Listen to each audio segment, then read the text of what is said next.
L'ylang-ylang est un arbre originaire des Philippines. Il a été introduit au XIXe siècle aux Comores pour produire à échelle industrielle l'huile essentielle d'ylang-ylang.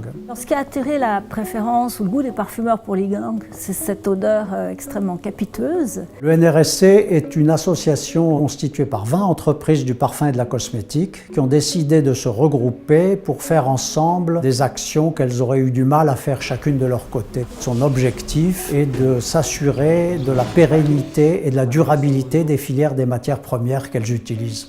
Le NRSC a été amené à s'intéresser à l'ylang-ylang des Comores parce que les entreprises membres lui ont signalé qu'il y avait des problèmes potentiels de durabilité de la filière.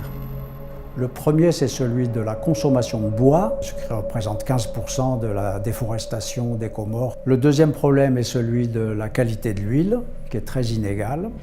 Le troisième problème, c'était le manque de coordination et de concertation entre les différents acteurs de l'amont à l'aval. Le NRSC s'est rapproché d'une association, Initiative Développement, ou IDE, qui travaillait déjà aux Comores sur le sujet. Je m'appelle Julie, je suis responsable du programme FIDAF et autour de moi, il y a tous mes collègues de l'équipe FIDAF. L'intérêt du partenariat avec le NRSC, c'est un partenaire financier bien sûr, mais c'est aussi un partenaire technique qui nous aide à faire le lien entre l'amont et l'aval de la filière.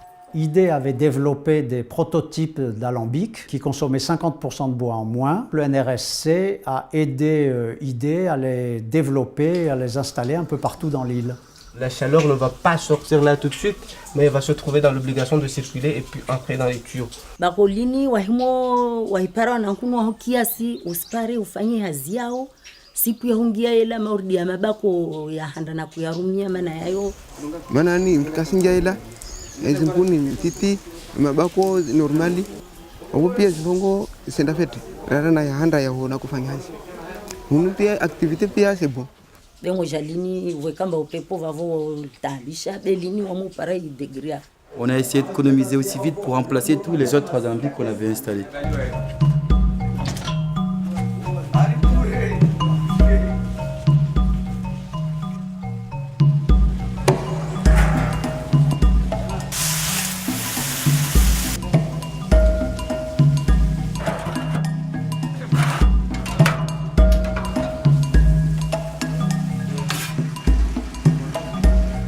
Aujourd'hui, je crois que le NRSC peut être fier d'annoncer qu'il y a 62 alambics à foyer économe en fonction et de participer ainsi à 30% de la production d'huile essentielle d'ylang en provenance des Comores.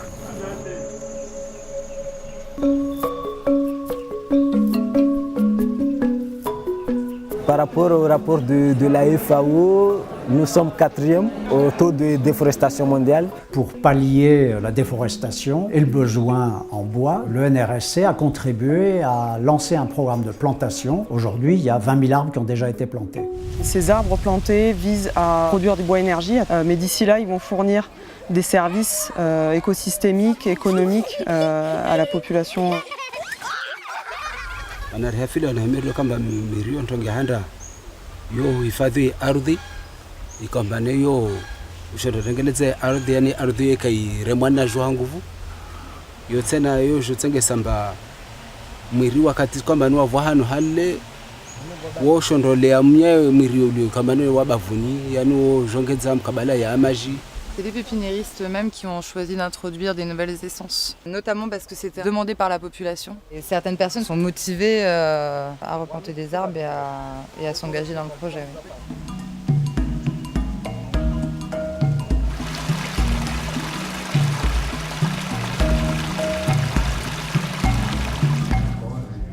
Il y a eu également des actions de concertation entre tous les acteurs, depuis l'administration de tutelle, les cueilleuses de fleurs, les propriétaires d'arbres, les distillateurs, les collecteurs d'huile, les exportateurs, à la fois pour traiter les questions de qualité de l'huile et pour améliorer toutes les conditions de pérennité de la filière. Donc on a développé un outil qui s'appelle les pratiques recommandées par le NRSC. On a regroupé un certain nombre de représentants de tous les acteurs de la filière pour discuter et réfléchir sur les problématiques de la filière e-langue et surtout les recommandations. Le NRSC fait remonter toutes ces informations auprès de ses membres, leur explique les conditions de production. Le cahier des charges permet de définir ce qu'ils peuvent demander à leurs fournisseurs et ce qu'ils doivent eux-mêmes fournir. Les pratiques recommandées par le NRSC sont un guide qui nous permettent d'identifier les enjeux liés à une filière et une base de discussion qui nous permet d'entamer le dialogue avec nos fournisseurs pour identifier les points clés qui devraient être adressés afin d'assurer la pérennité de l'ingrédient. Les gens commencent à prendre conscience qu'il est grand temps que l'interprofession se mette en place afin de pouvoir justement capitaliser sur cette filière qui est une filière porteur. Aujourd'hui, le NRSC a rempli son mandat. Tout le monde est informé des conditions de production et des pratiques qu'il faut appliquer pour que la filière soit pérenne. Avec la belle embellie sur les prix de l'huile, tout est en place pour que l'huile d'ylang-ylang des Comores reste un composant essentiel des grands parfums du monde dans une filière respectueuse de l'environnement et des hommes.